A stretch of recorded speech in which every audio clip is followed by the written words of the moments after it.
Welcome to another episode of Dr. Mercola's Cellular Wisdom, where we examine the everyday hazards that like to lurk in our cupboards and water supply. I'm Ethan Foster, your friendly neighborhood observer of all things curious. Some might call me the world's most patient alarm bell, unless there's a bee flying around my head. And I'm Alara Sky, the sharp mind with an even sharper tongue, as some have said. I can't help but think that's a delicate way of calling me a know-it-all, but here we are. The show is still called Cellular Wisdom, not Cellular Sass, so I'll behave. Sort of. I'm counting the moments until the sort of morphs into not at all. In the meantime, we have a big topic today, a common weed killer called atrazine. It's found in agriculture, water, dust, the occasional science fiction script, you name it. You forgot the occasional cameo in my nightmares. Atrazine apparently doesn't respect personal boundaries. It's like that neighbor who shows up unannounced, rummages through your fridge, and then disappears, leaving an unforgettable smell behind. So, basically we're dealing with the chemical equivalent of a freeloading cousin. Precisely. Only with atrazine, we don't just lose our sandwich. We might lose a few brain cells along the way, especially if you believe the research about it accelerating brain aging. Brain aging. That's quite a phrase.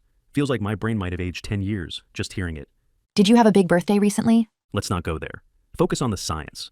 Atrazine is a top-tier herbicide. Farmers use it to protect crops like corn, sorghum, and sugarcane from weed invasions. A helpful soldier in the agricultural wars, right? Sure, if you're only reading the front of the label, the back, in smaller print, might mention, has been shown to cause unwanted side effects on the environment and potentially on your neurons. It's extraordinary how widely it's used. It doesn't just hang out around the farm. It's in streams, rivers, lakes, and eventually shows up in drinking water. It's that uninvited dinner guest again. Makes you wonder how it ends up in the air, too. Atrazine is known for traveling. Some chemicals prefer to stay put. Atrazine? It's got some serious wanderlust. It drifts via water, evaporates into air, forms dust particles. It's unstoppable, like that friend who always insists on a road trip. Right. I picture atrazine flipping through a travel brochure. Which unsuspecting town's water supply shall I visit next? It's a dark, comedic image, but yes. And the fact that the Environmental Protection Agency tries to regulate atrazine means it's acknowledged as a potential troublemaker. But apparently, we still like to keep it around. The regulations do allow small amounts in drinking water. Of course, small amounts repeated over decades can be as welcome as receiving a small paper cut every day. Picture a tiny paper cut each morning, and then multiply that by every glass of water. Delightful, isn't it? That's an odd form of torture. Our body can handle some toxins, but it's that cumulative effect that's worrisome. Absolutely. Just like if you were to eat a single cookie every day, harmless, right? But by the end of a year, you've got quite a bit of sugar swirling around, or in this case, a lot of atrazine. Let's talk about the recent research that's really kicked up the alarm. These animal studies on mice. They were given low doses of atrazine in drinking water over an extended period to mimic what happens to humans who consume it day in and day out. The results weren't pretty. The mice ended up with impaired motor skills, learning challenges, and memory issues. If they were asked to do the daily crossword, they'd probably leave it half-finished. So basically, everything you don't want your brain to face. The study even showed changes in neurotransmitters like dopamine and acetylcholine, two heavy hitters for everything from movement to learning. If we could talk to those mice, they'd probably say, "Thanks a lot, humans. This was not the cosmic cheese buffet we signed up for."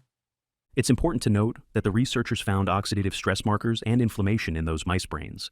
It's like the cells were being rusted out from the inside, which is not exactly the ideal anti-aging plan. Indeed. If you want to slow aging, you generally want to avoid having your brain cells spontaneously combust in oxidative stress or marinate in chronic inflammation. And that's precisely what atrazine seems to do.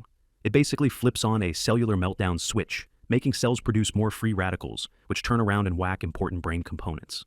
Also, it apparently disrupts autophagy, which is that lovely cleanup process cells do when they're disposing of damaged parts. It's like someone halting the garbage service in your neighborhood. The trash piles up, and the next thing you know, property values plummet. And in this case, property value is a metaphor for how sharp is your brain functioning. Exactly. Now let's expand the conversation from mice to humans. If you look at populations in agricultural areas, you find a higher risk of neurodegenerative diseases. Parkinson's disease in particular has come up in recent studies.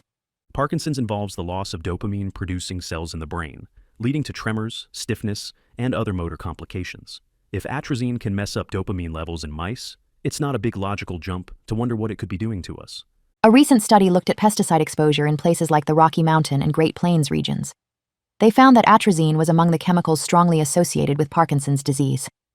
In counties with the highest levels of application, People were around 31% more likely to develop Parkinson's compared to counties with the lowest. Not to mention simazine and lindane, which apparently were also wreaking havoc. So it's not just one outlier chemical. There's a suite of them throwing a party in the environment, and the unwitting guests are local residents.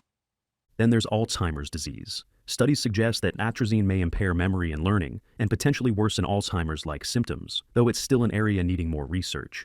The worry is that people who have a genetic predisposition or other risk factors might be more susceptible to these neurodegenerative twists. Now, if that doesn't keep you awake at night, consider the vulnerability of children and pregnant women. Developing brains don't exactly enjoy being subjected to chemicals that can scramble neurotransmitter function. It's like someone hacking the wiring while the building is still under construction. That's a spot-on analogy.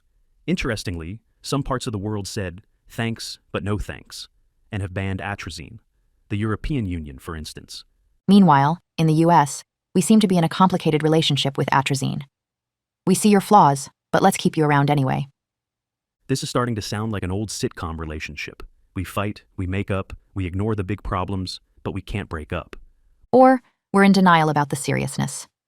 Meanwhile, the environment is giving us side-eye because surface water, groundwater, and even dust are all carrying bits of atrazine across the land.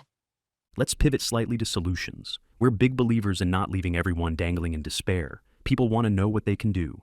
Step 1. Filter your water. Get a good whole house filter certified to remove atrazine, likely carbon-based systems. Right. Some folks think a little under-sink filter might do the trick. But if atrazine can come out of your shower, turning the bathroom into a questionable steam room, you might want a point-of-entry filtration system as well. Exactly. Because if you're inhaling the steam that's carrying these chemicals, that's another route of exposure. Step 2. Wash your produce thoroughly. It's not that scrubbing can remove every last molecule of pesticide residue, but it certainly helps.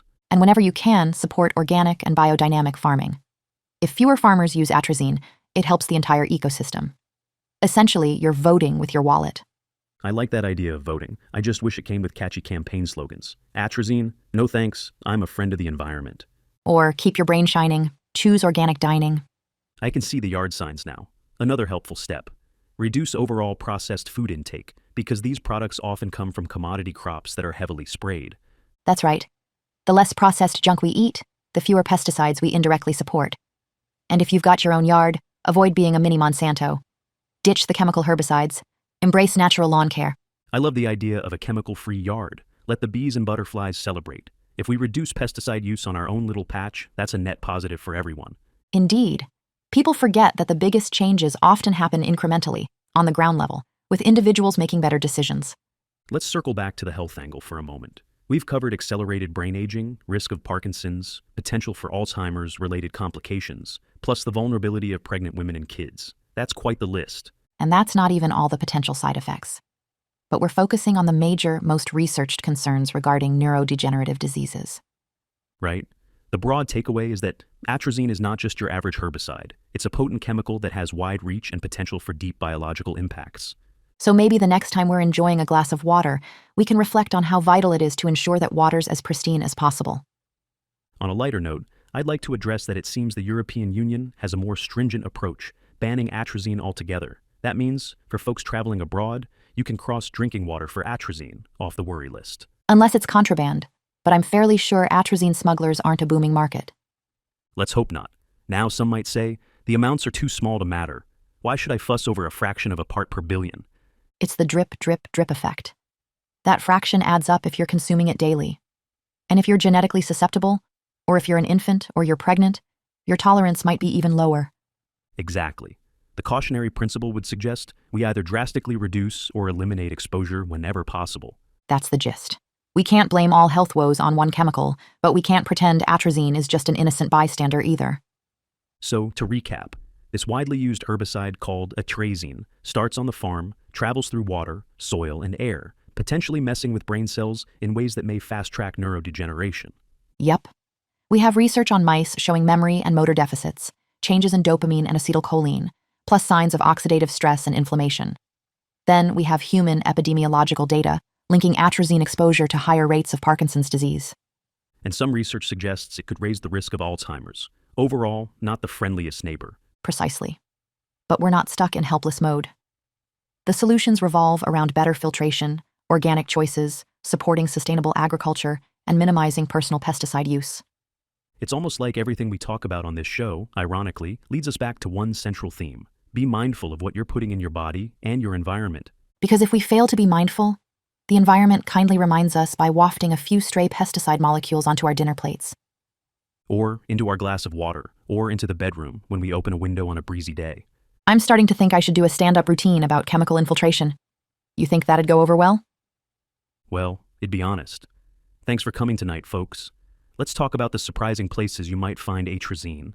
It might get some nervous laughter at least. I can see it now. People sliding their water glasses away from them at the comedy club. Let's ensure we strike a balance between humor and solutions. Some folks might feel overwhelmed. True. And overwhelm is the last thing we want. It's about incremental changes. Filter your water, go organic when you can, stay informed about local farming practices, possibly test your well if you rely on one. And maybe get your neighbors on board with avoiding chemical-laden lawn care, 1 yard at a time. Exactly. Who knows, maybe in a decade we'll have neighborhoods bragging, "We're the no pesticide zone," right up there with awarding ourselves gold stars for recycling. It's a vision worth working toward. If enough people reduce pesticide use, we'll see a collective shift away from heavy reliance on herbicides, like atrazine. That's the hope. Fewer chemicals in the environment mean less contamination overall. Now that's some real cellular wisdom. Amen. And let's not forget the cautionary tale for farmers and pesticide applicators who handle atrazine directly. They get a higher level of exposure, which could amplify all these risks. True. And I've seen more and more farmers exploring regenerative or permaculture-based practices. That's encouraging. Sometimes they find that healthier soil and diverse crops reduce the need for heavy herbicide use. So it's not that we're powerless. The solutions exist. It's a question of how quickly we adopt them. Precisely. Meanwhile, for the rest of us, knowledge is power. If you know atrazine can damage your brain cells, you're more likely to filter your water and question the presence of weed killers in your yard. Let's talk about the big takeaway. Atrazine is not just their problem out in farmland. It's a chemical that travels widely. You can be affected even if you're urban or suburban. Right. Distance from the fields doesn't necessarily guarantee safety. It's an unexpected traveler with quite the frequent flyer miles. Let me do a quick mental summary. If you can't avoid living near farms, you can still take steps like testing your water, using filtration, and adopting a healthy diet. Which, by the way, also helps with overall health. Because generally, if you're eating more fresh organic produce and less processed stuff, you'll probably be healthier in multiple ways. Exactly. Everything is interconnected. One positive habit usually leads to another. And that synergy might keep the brain younger in other respects too, like better nutrients, less chemical load, improved gut health, the works. So, we've painted a clear picture. Atrazine might be accelerating brain aging, potentially boosting risks of Parkinson's, possibly messing with memory and cognition. The solution is not to wring our hands, but to take practical steps. Yes. And to laugh about it occasionally, because that might keep us sane as we navigate the labyrinth of modern chemical exposures. I like that approach. Humor plus informed action. It's the best remedy I've found so far. I'd pick that over a glass of pesticide-laced water any day. I'll raise a filtered glass to that. Here. Well, folks, that's our deep dive into atrazine, a chemical that's been partying too hard in our water systems. The good news is we can shut that party down, or at least leave early before it does too much harm. And if you feel strongly about supporting solutions, look for community-supported agriculture that avoids pesticides. Let your voice be heard. We might not all be able to ban atrazine personally, but we can choose what we purchase and consume. It's like a slow but steady revolution, quiet, organic, and possibly served with a side of kale. Now, that's my kind of revolution. We hope you found this episode both enlightening and entertaining. Our goal is to keep you informed, on your toes, but still able to chuckle at the absurdities of modern life. After all, if you can't laugh, you'll cry. And tears aren't nearly as effective at rallying change as a well-placed joke. That's our motto here on Dr. Mercola's Cellular Wisdom. Well, maybe not officially, but I'm proposing it for our tagline. Let's put it on a t-shirt. Laugh at toxins, but filter them out anyway. Brilliant. Any final parting words for our audience? Just a friendly reminder that each of us has some power to choose what we eat, how we manage our personal environment, and who we support with our dollars. Little choices add up. Perfectly said. Thanks for joining us, everyone. I'm Ethan Foster, reminding you to question what's in your water before guzzling it down. And I'm Alara Sky, suggesting we all embrace a future with cleaner water, healthier brains, and that unstoppable comedic spirit. Take care, and until next time, stay wise at the cellular level.